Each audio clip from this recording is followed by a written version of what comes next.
new life. Beautiful. Oh, off for a swim. Hey.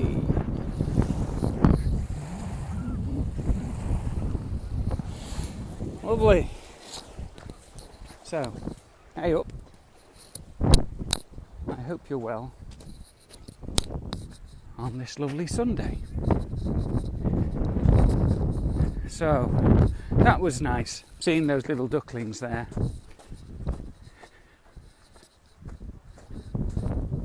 For me, that can symbolise new hope, new life. Which, I hope you can hear me okay with this wind. It's a nice kind of metaphor for any struggles that we might be going through in life.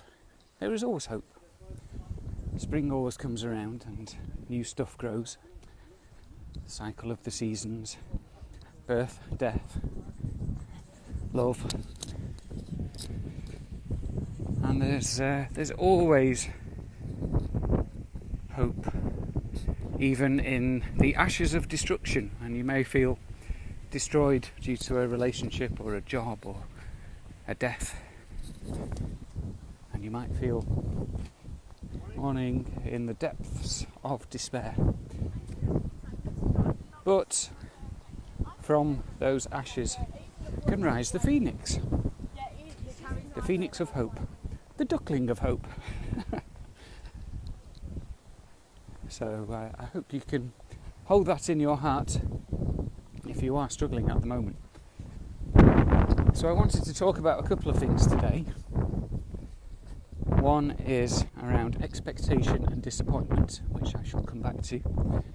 And the other is around the Dark Triad. So there seem to be, sorry if you can't hear with the wind, there seems to be a lot of people, well, numerous people on the hive at the moment who are recovering from abusive relationships. And I'm very sorry to hear that, but I'm very pleased that you're finding some support on the hive, and there is that hope, that duckling of hope for recovery, and hopefully you're in the right place to start that journey, surrounded by like-minded, compassionate souls to guide you through. So the Dark Triad, I haven't heard this before, but guess what? I listened to a podcast this morning, and it was talking about certain, shall I call them, disorders around narcissism, Machiavellian traits, and sociopaths and psychopaths.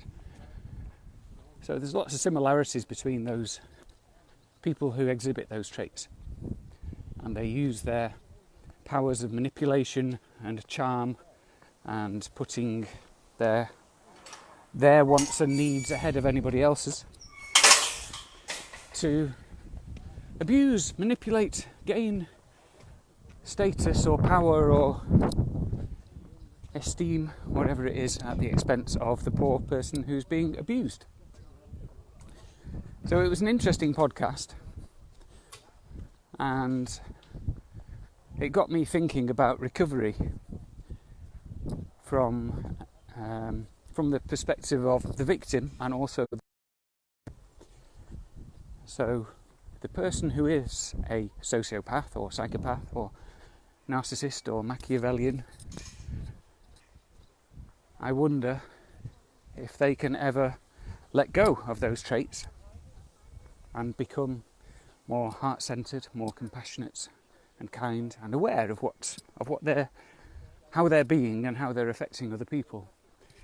Become less selfish and destructive in their ways. And I don't know the answer. I'm not an expert in this field, but going back to the ducklings and the phoenix, I do feel there's always hope, always. And through my psychotherapy training, that is something I hold on to every day with all the people around me, my peers, my friends, my family, my clients. I don't think anyone is destined to stay in the state that they are in. Just like the seasons and the cycle of birth and death, we all have an opportunity to develop, grow, change, evolve, and let go of how we have been in the past and swap that behaviour for something more loving.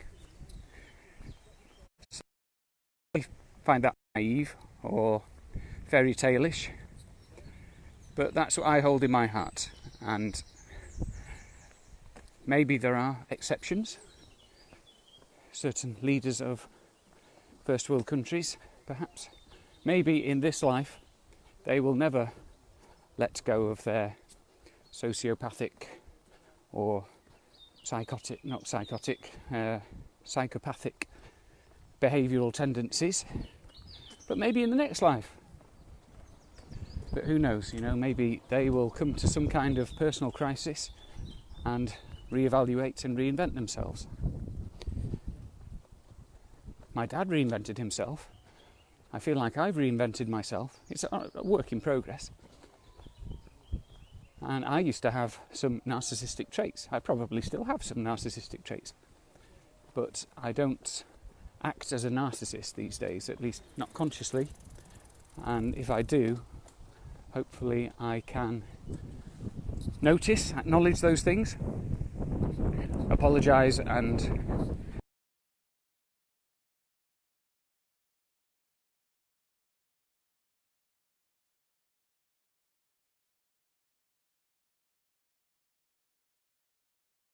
somebody in relationship or at work or whatever it is. I would suggest there is always hope for change and transformation. I may be wrong, but that's my hope. And for the victim, there seem to be sadly numerous victims of abusive relationships who are wonderfully opening up and connecting on the Hive. Thank you for doing that. It's lovely sharing. Hopefully you're finding support by doing that. So for the victims, there can be a feeling of hopelessness, that life will never go well for them. I will never find a partner who loves me for who I am and doesn't abuse me and manipulate me. And all may seem dark at this moment. And again, I would give the same answer. There is always hope. You may sink into depression. Totally understandable. You may feel very lonely. Totally understandable. But reaching out is the first step. Acknowledging there's a problem. Expressing it in a safe way. Finding some compassion and forgiveness by working through what has happened and maybe seeing the perpetrator as a... and then committing to new behaviour yourself. So noticing your patterns, if perhaps you get involved in the same kind of abusive relationship over and over again. You can unpick where that comes from. There's a clue. It'll be to do with your childhood. 90% sure. And then commit to new behaviour. So having that awareness of, these are my traits, these are my patterns, this is what I seek in relationship, whether it's people pleasing or being attracted to narcissistic abusive types who maybe that's how your dad was and you pedestalise your dad and you unconsciously seek that out in your partner. Having that awareness gives you the ability to change. So, yes, there is hope. Please hold on to that hope and trust me, things will get better. Okay, so that's that one. I'm no expert. The Dark Triad, but I'm just offering that from my personal experiences and my my studies and my faith in human nature. I do believe we are all inherently good and compassionate, and some of us have just got a little lost along the way, but we can always find our way back to the path, the good path. So I shall draw a line under that one and do a little bit of musings about expectation and disappointment. And I will offer this piece of wisdom which my dad told me. Can't remember where he learned it from. I hope you can hear me with this wind. Apologies if you can't. I'm quite high up. So the wisdom is, expectation is the mother of disappointment. I shall let that sink in for a moment. Expectation is the mother of disappointment. So what does that mean? Well, to me, it means if we have set expectations around what's going to happen today, next week, in our lives in general, we are pregnant with disappointment. If we set these immovable expectations, we're pretty much going to be disappointed every day. So an example might be the weather. You might, maybe last night, maybe you looked at the weather forecast and it said, oh, Sunday it's going to be lovely, warm, sunny. And you think, brilliant, that's what I'm expecting now. So I'm going to arrange to go for a walk in the hills with my friends. Morning. And when you wake up on Sunday morning, maybe you looked out of your window this morning and it was chucking it down and windy and a bit cold. You're going to be disappointed if you set those expectations. You think, oh, I was going to go for a walk. Can't do that now. My day's ruined. This is a bit of a flippant example, I know, but if we see the weather forecast as just a best guess of what might happen, one of the possible options of all the outcomes, and we can use that to maybe inform some possible choices. And the next day, if it turns out to be rainy, we can go, okay, so maybe we can still go for a walk. Sunny water, we'll get dry after.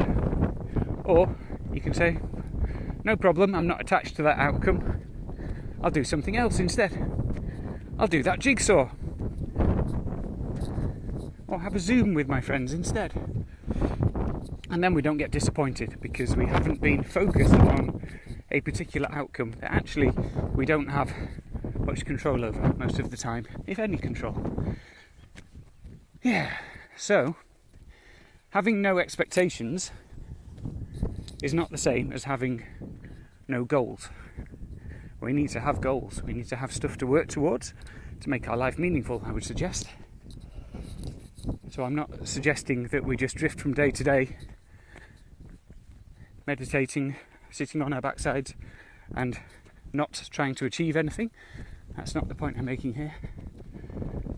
But if we can just let go of the concrete, this is what I'm expecting to happen, and this is the only thing I'm focused on, and if it doesn't happen, I'm going to be disappointed.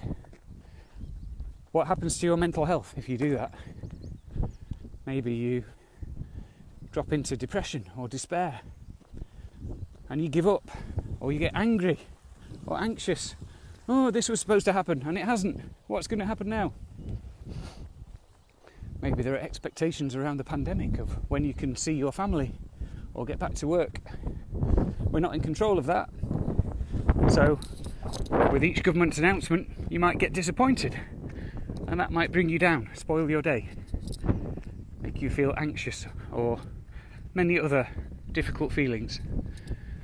So the way I like to approach stuff, as much as I can, is just to let things be, just go with the flow. I had no expectations of what the weather might be like today. I did plan to come for a walk, and even if it had been raining, I would have come for the walk. And around things like my children's behaviour, I have in the past, and probably still do, set some expectations around how I want them to be. I want them to wash their hands regularly. I want them to do their schoolwork before they play. And at times that doesn't happen. And at times I've become cross with them for not meeting my expectations. But what I'm trying to learn, partly with the help of my new book, The Parents' Tao Te Ching, if I'm pronouncing that correctly, Tao, it's a lovely book, by the way, is to just accept this is what's happening. I'm just going to sit beside, accept, support, guide with loving compassion rather than over-parenting, being super strict, moulding my children into little versions of me, I should say. Or under-parenting, where I just let them do whatever they want and have no boundaries whatsoever and mollycoddle them and all that stuff. So finding the middle way of just being the supportive presence. That's a nice metaphor for me around the whole letting go of expectations. Because you will be disappointed on a daily basis, I suggest. So that's all, I suppose. Oh, one more thing. I'm doing the Columbo thing again. And one more thing. So recently, I've let go of expectations around certain relationships, and I've entered relationships. That sounds a bit weird.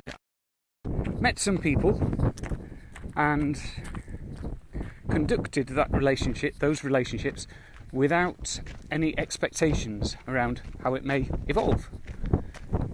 So as a red-blooded male and someone who had a hole that needed to be filled, a metaphorical hole in my soul or needs, I have sought out those things in the other, sometimes inappropriately, sometimes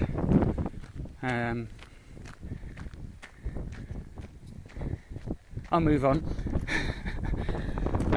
So I don't do that anymore, or at least I'm not doing that at the moment, I should say. And these more than two actually, new relationships I've entered without any agenda, without any expectation of what it may or may not evolve into, to all possibilities. And for me, that has freed me up from any disappointment. And in the past, I would have been disappointed, I would have been rejected, I would have felt hurt. My childhood abandonment issues would have come up from when my mum left. And I may have sunk into depression, or at least loneliness. And right now I'm feeling more connected than I ever have. And part of that is because I'm being very open and congruent, but a big part of it also is that I'm letting go of any expectations around what may happen with all of the people that I meet in my life. I'm just being with them. That's very Tao as well. Tao. And it's really liberating, I find. I'm really enjoying just being, rather than having this voice in the back of my head going, this might happen. Or if you play your cards right, if you only show your good face, this might evolve into X, Y or Z. And actually, I'm just being open to whatever happens. I'm just being open, full stop. So it feels lovely, expectation. And I'd be interested to know what goes on for you around expectation and disappointment. Do you have a cycle of setting expectations and then when you are disappointed, sinking into loneliness, depression, isolation, catastrophizing, feeling that you're not good enough? I've experienced all of the above. And for me that's just a sign that I was on the wrong path. And it feels like I'm on a really nourishing path at the moment. So do feel free to comment and challenge anything I've said around that, or the Dark Triad, and whether you think there is hope for yourselves as ex-victims, current victims, and for the perpetrators as well.